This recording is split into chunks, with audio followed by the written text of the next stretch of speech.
The pen felt heavier than it should have.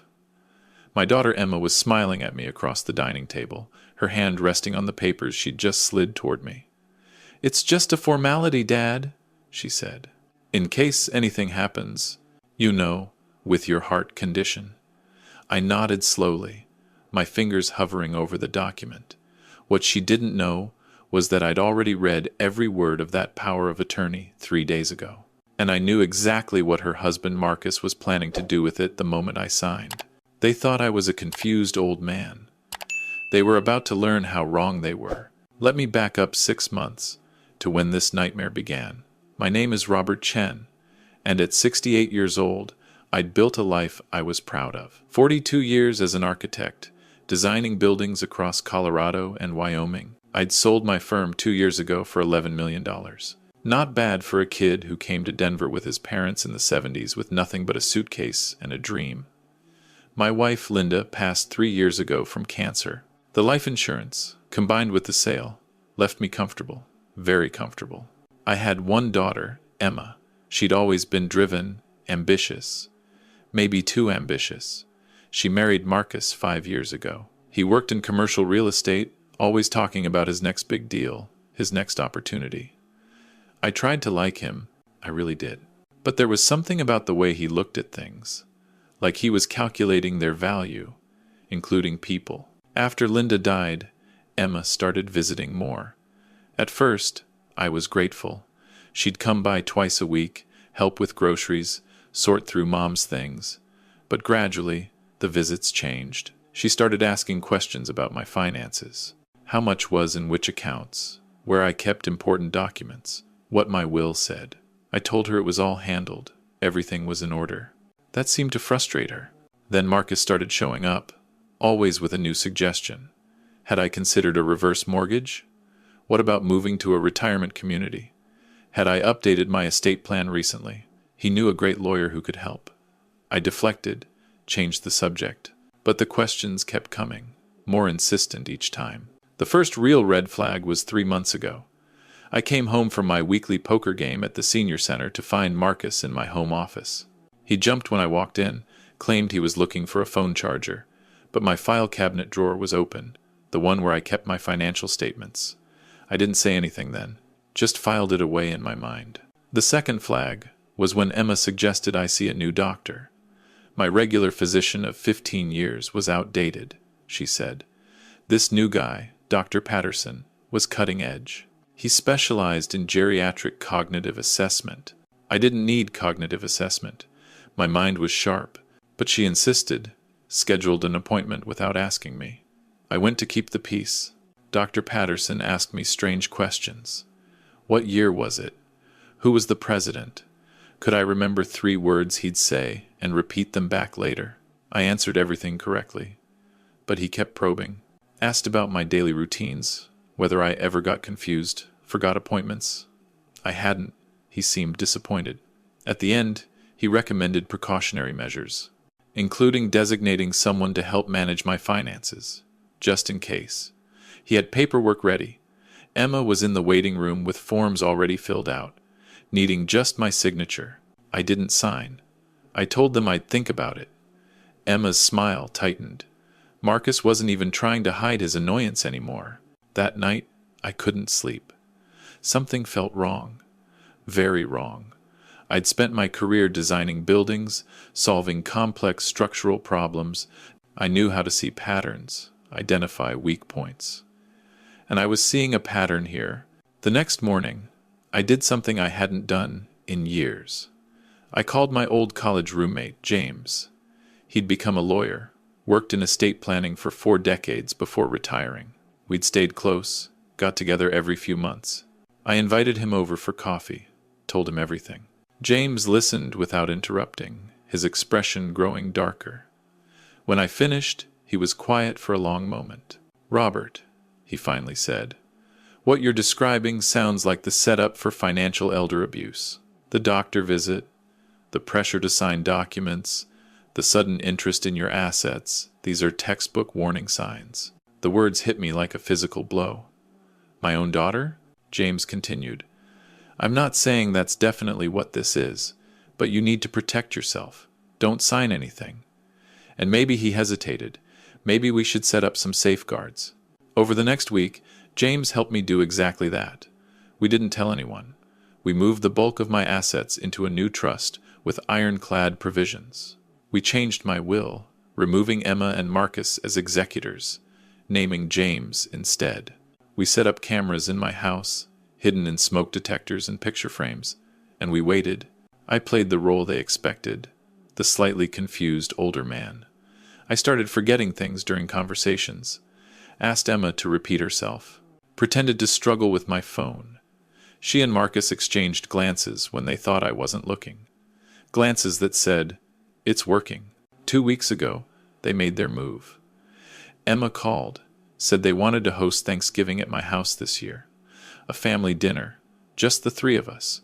She'd cook. It would be easier for me than going out. I agreed. The morning of Thanksgiving, I woke up with purpose. Everything was in place. James knew the plan. The cameras were recording. I'd even called my old lawyer friend Sarah, who'd agreed to be on standby with a notary, just in case we needed witnesses. Emma and Marcus arrived at 2 o'clock. She was carrying grocery bags. He had a leather portfolio under his arm. That portfolio. I pretended not to notice. Dinner was awkward. Emma kept asking if I was feeling okay. Did I remember to take my medications? Had I been confused lately? I played along, said I'd forgotten to pay a bill last month, that the gas company had called. It wasn't true, but they didn't know that. Marcus's eyes lit up. After we ate, Emma cleared the table while Marcus went to his car. When he came back, he was carrying the portfolio. My pulse quickened, but I kept my face neutral. "Dad," Emma said, sitting beside me, "we've been worried about you. Some of the things you've said lately, forgetting bills, getting confused. We think it's time you had some help." Marcus opened the portfolio, pulled out papers, a power of attorney, advanced healthcare directive, new will, all prepared by a lawyer I'd never met, all giving Emma and Marcus complete control. "We've already talked to a financial advisor," Marcus said. "We think you should sell the house. It's too big for you, too much maintenance. We found a great assisted living place. I'm not interested," I said quietly. Emma's face crumpled. "Dad, you're not thinking clearly.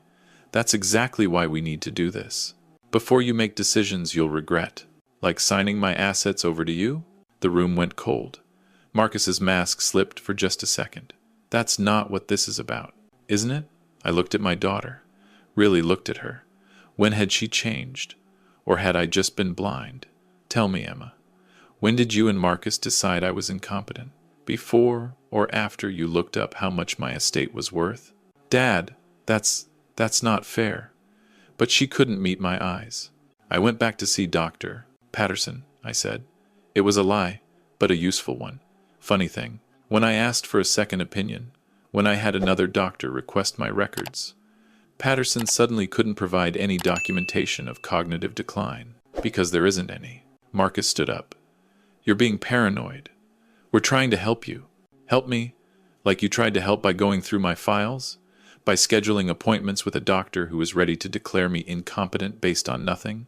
I pulled out my phone, opened an app. On the screen, a video played. Marcus, 3 months ago, in my office. Going through my file cabinet, another video. Emma on the phone in my kitchen last month saying, "He won't sign. We might need to take other steps. Get him declared unfit." I'd caught that one by accident. She'd thought I was asleep. The color drained from Emma's face. Marcus looked like he wanted to run. "Here's what's going to happen," I said, my voice steady. "You're going to leave. You're not going to contact me again unless I reach out first. And you're going to think very carefully about what you've done." "Dad," Emma started. "I changed my will last week," I continued. "You're no longer in it. The house, the money, everything goes to charity. My lawyer has copies of these videos. If you try to challenge it, if you try to claim I'm incompetent, these videos go public, and I'll press charges for attempted fraud." It wasn't entirely true. I hadn't completely removed her from the will, but they didn't need to know that. Marcus grabbed the portfolio. "This is ridiculous. You can't." "I already did. I stood up, walked to the door, opened it. Get out of my house. Emma was crying now. Dad, please. We were just trying to what? Steal from me? Convince everyone I'd lost my mind so you could take everything your mother and I built? My voice broke despite my efforts to stay calm. You know what hurts most? If you'd just asked, if you'd told me you needed money, I would have helped you. I would have given you anything. But you chose this. They left. Emma looked back once from the driveway, her face a mess of tears and something else. Shame, maybe, or maybe just anger at getting caught. The house felt enormous and empty after they were gone. I sat at the dining table, staring at the half-eaten Thanksgiving dinner, the turkey I'd bought, the cranberry sauce Linda used to make that I'd attempted to recreate. All of it meaningless now. My phone rang. James, everything okay? Did they show up? They showed up, I said. It's done. Want me to come over? I did. God, I did. But I said, tomorrow. I need to sit with this. That night was one of the longest of my life. I kept replaying moments from Emma's childhood, teaching her to ride a bike, helping her with math homework, walking her down the aisle at her wedding, feeling so proud. Where had I gone wrong? Had I been too focused on work? Too distant? Or was this just who she'd become, shaped by a man who saw dollar signs instead of people? The next morning, James came over with coffee and breakfast sandwiches from the diner Linda and I used to love. We ate in silence for a while. Then he said, "So what now?" "I don't know." And I didn't. I'd won, technically, protected my assets, but I'd lost my daughter in the process. "For what it's worth," James said, "you did the right thing. They would have drained you dry, probably would have stuck you in some facility and sold your house out from under you." I knew he was right, but it didn't make it hurt less. 2 weeks passed. I focused on routine, poker games, morning walks, lunch with old colleagues. I was eating breakfast when the doorbell rang. Through the window, I could see Emma standing on the porch. Alone, I almost didn't answer, but curiosity got the better of me. She looked terrible. Dark circles under her eyes, no makeup, hair pulled back in a messy ponytail. "Dad," she said when I opened the door. "Can we talk?" I hesitated, then stepped aside. We sat in the living room, the same room where her mother and I had brought her home from the hospital, where she'd opened Christmas presents, where we'd celebrated her college graduation. So many memories in these walls. "I'm sorry," she said.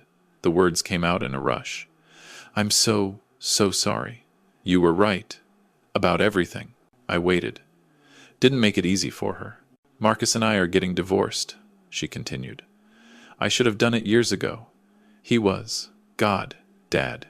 He was so good at manipulating me, making me think his ideas were my ideas, that we needed to secure our future, that you were going to waste your money or get scammed by someone else if we didn't step in."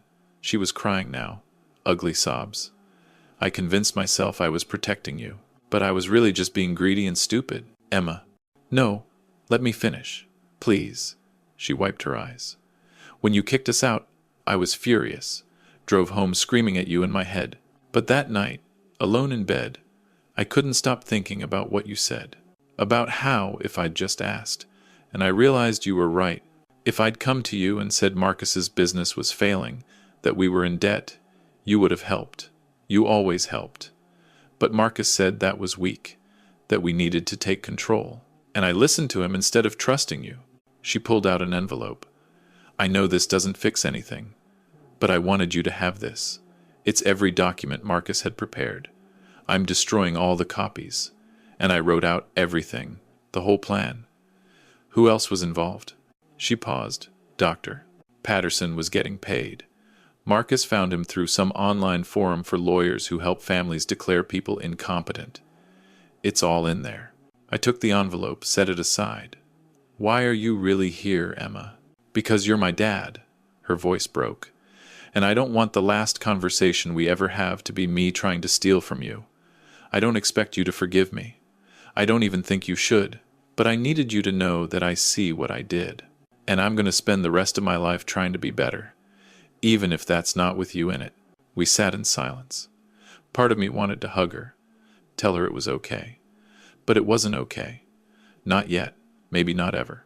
I'm not going to press charges, I said finally. And I'm not cutting you out of my life completely. But Emma, you broke something. Something that might not be fixable. I need time. A lot of time. She nodded, stood up. That's fair. More than fair. She walked to the door, then turned back.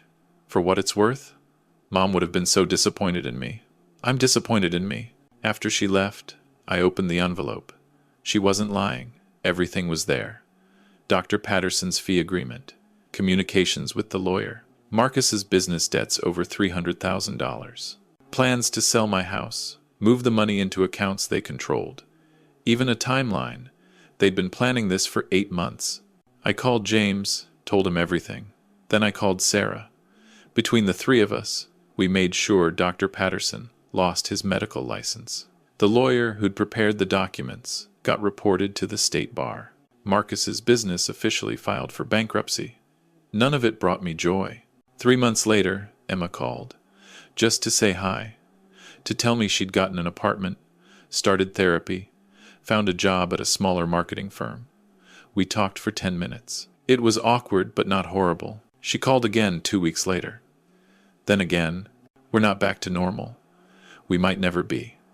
But slowly, carefully, we're building something new. She came over for coffee last week, brought flowers for Linda's grave. We drove out to the cemetery together, stood in silence. I should have come here more, she said quietly. Talked to her, asked what she'd think before I made stupid decisions. Your mom always said that mistakes are just lessons you paid too much for, I replied. The question is what you do with the lesson. Emma looked at me.